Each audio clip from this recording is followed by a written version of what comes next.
Let's make a Kittson County Rum Swizzle. To make this drink, we're going to start with the spiced rum. I'm going to put 2 ounces of the Ålander Spiced Rum into my Collins glass. 2 ounces is 60 milliliters.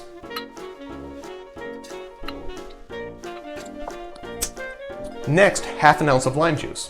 Half an ounce is 15 milliliters.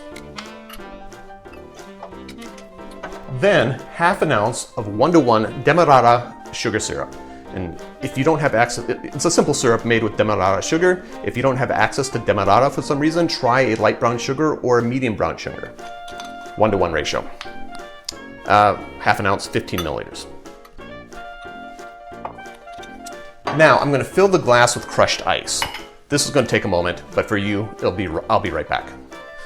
Okay, this is full enough. So I'm going to use my swizzle stick, and if you don't have a swizzle stick, try a butter knife or a small spoon. I'm going to sneak this into the bottom of it, and I'm going to swizzle it back and forth really fast.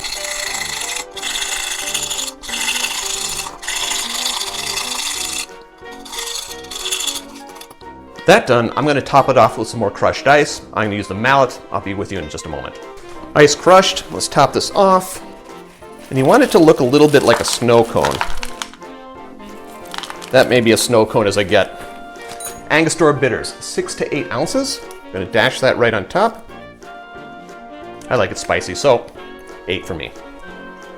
Add your straw. And that's it. Kittson County Rum Swizzle. Drink with good spirits.